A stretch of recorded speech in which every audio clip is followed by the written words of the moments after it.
लालू प्रसाद यादव क्या कह रहे हैं दिखाते हैं। जानती है नहीं रहे हम लोग के बीच में। वो देश भर में समाजवादी आंदोलन को काफ़ी आगे बढ़ाया। डॉक्टर राम मनोहर लोहिया, जननायक कर्पूरी ठाकुर जी, लोकनायक जयप्रकाश नारायण जी के विचारों से ओतप्रोत थे। और हमारे तो संबंधी थे, हमारी बेटी वहाँ की घटना है। हमको ये घटना याद है कि जब हम लोग गए तिलक चढ़ाने तो नेताजी बिहार भर के जितने लोग गए थे सबके लिए अलग अलग इंतजाम करना, अतिथि सत्कार उनके मन में पूरा भरा हुआ था। हर लोग के लिए अलग अलग इंतजाम नेताजी ने किया था। सबको पूछना खाए नहीं खाए क्या तकलीफ है। ईश्वर से प्रार्थना है, मैंने अखिलेश जी से बात किया, डिप्टी चीफ मिनिस्टर जाएंगे, हम चूँकि सिंगापुर जा रहे हैं तो हम लोग भगवान से प्रार्थना करते हैं कि उनकी आत्मा को शांति दे। अखिलेश जी और उनके पूरे परिवार को ताकत दें घड़ी को सहने के लिए। वो बड़े भारी आदमी थे, बड़े आदमी। आप भी काफी भावुक हो रहे हैं। काफी मतलब सुबह से मैं बिल्कुल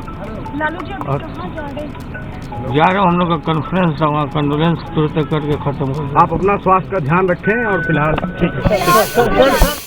लालू प्रसाद यादव पूर्व मुख्यमंत्री बिहार, बड़े समाजवादी नेता रहे और समाजवादी आंदोलन में दोनों की राजनीति भी साथ रही। एक बिहार के कद्दावर नेता रहे, दूसरे उत्तर प्रदेश के।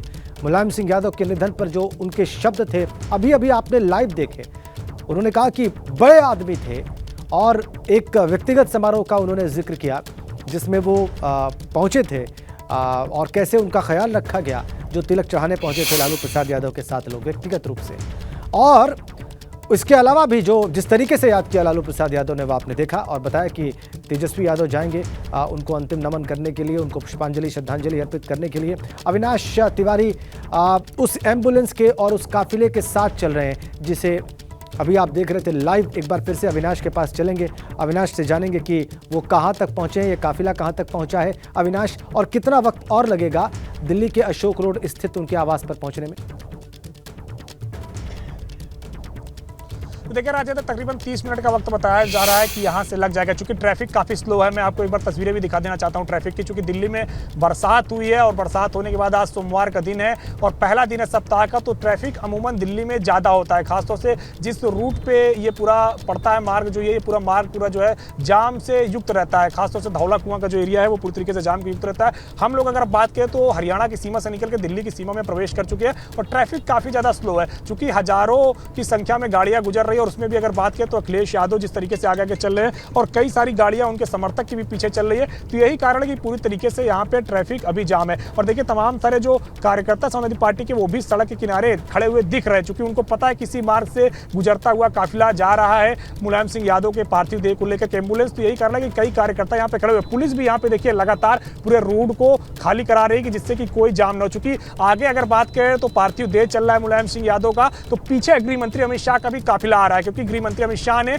अपने आप को खुद को वहां रोका। पहले नेताजी मुलायम सिंह यादव के जो पार्थिव देह लेकर एम्बुलेंस जा रहा था उसको निकालने का काम किया और उसके बाद अब वो पीछे खुद जो है चल के आ रहे हैं। तो ये बताया जा रहा है कि इसीलिए इस पूरे रूट को खाली करके रखा जा रहा है। लेकिन फिर भी चूंकि भारी संख्या में यहाँ पे गाड़ियां हैं और जाम का जो स्थिति है, यही कारण है कि धीरे धीरे यहाँ पे ट्रैफिक मूवमेंट है। तकरीबन आधे घंटे लग जाएंगे अशोक रोड पहुंचने में। ये भी जानकारी मिलेगी जो समाजवादी पार्टी का कार्यालय है दिल्ली में कॉपरनिकस लेन में, वहां पे भी शव को कुछ देर के लिए ले जाया जाएगा, कुछ देर के लिए रखा जाएगा, जहां पे जो पार्टी के जो तमाम सारे कार्यकर्ता है दिल्ली यूनिट के या फिर जो दिल्ली आए हुए तमाम सारे कार्यकर्ता वो अपनी श्रद्धांजलि दे सके। चूंकि नेताजी का काफी ज्यादा लगाव रहा है और जिस तरीके से उन्होंने समाजवादी पार्टी की स्थापना की, समाजवादी पार्टी की स्थापना कर करके सरकार बनाई उत्तर प्रदेश के अंदर और 3 बार मुख्यमंत्री रहे हैं। वो खुद बहुजन समाज पार्टी के साथ भी पहले उन्होंने तालमेल बिठाया था, उसके बाद फिर बहुजन समाज पार्टी के साथ जिस तरीके से फिर उनके जो है लड़ाई हुई, जिस तरीके से तकरार हुई राजनीति में, और फिर 2019 के लोकसभा चुनाव में अगर बात करें तो जिस तरीके से एक बार फिर से अखिलेश यादव ने बसपा के साथ गठबंधन किया। तो राजनीति यही है कि यहाँ पे ना तो कोई स्थायी दोस्त होता है, ना तो कोई स्थायी दुश्मन होता है। और नेताजी ने हमेशा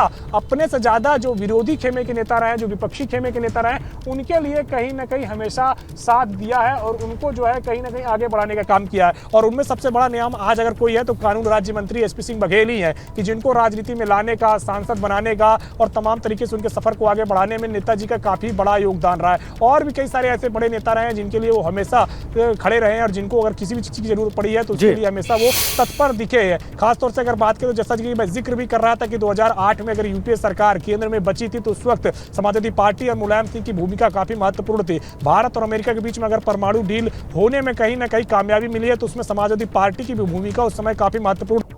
सदन के अंदर समाजवादी पार्टी उस वक्त काफी ज्यादा मजबूत थी, लेकिन उसके बावजूद वो उस समय सरकार में शामिल नहीं हुई। 2004 से 9 की अगर सरकार की बात करें यूपी सरकार की, तो सोनिया गांधी खुद चाहती थी कि समाजवादी पार्टी शामिल हो जाए सरकार में, लेकिन उस वक्त समाजवादी पार्टी सरकार में शामिल नहीं हुई और लगातार बाहर से समर्थन देने का काम वो करते रहे। इसके बाद 2009 से लेकर के 14 तक की अगर बात करें तो 2009 से लेकर 14 तक जब यूपीए 2 की दोबारा सरकार बनी, उस वक्त भी नेताजी ने समर्थन दिया अपना कांग्रेस पार्टी को और सरकार जो केंद्र में बरकरार रही उसमें समाजवादी पार्टी की अहम भूमिका रही। उसके बाद जब 2014 में प्रधानमंत्री नरेंद्र मोदी का उदय होता है और बीजेपी पूर्ण बहुमत के साथ सरकार बनाने में कामयाब होती है, तो नेताजी पूरे मैंडेट को स्वीकार करते हैं और हर मंच से प्रधानमंत्री नरेंद्र मोदी की तारीफ करते हुए नजर आते हैं। उसी की बानगी देखी गई थी कि 2019 के लोकसभा चुनाव में जब उसके पहले ठीक अंतिम सत्र चल रहा था लोकसभा का, तो विपक्ष के इकलौते नेता थे मुलायम सिंह यादव, जिन्होंने साफ तौर पर कहा था कि उनकी दिली इच्छा है कि प्रधानमंत्री दोबारा बन के नरेंद्र मोदी आए। ये किसी विपक्ष के नेता को कहना बड़ी बात थी, क्योंकि उस समय सपा और बसपा का गठबंधन हो रहा था। अब पूरी तरीके से प्रदेश में ये माहौल बनाया जा रहा था कि बीजेपी को इस बार हराना है। और ऐसे में नेताजी का जब बिल्कुल अभी प्रधानमंत्री ने उसको याद भी किया अविनाश। अभी थोड़ी देर पहले भरूच में जब वो भाषण दे रहे थे तो उन्होंने अपनी श्रद्धांजलि ये कहते हुए व्यक्त की कि बगैर लाग लपेट के कैसे उनको आशीर्वाद दिया। जो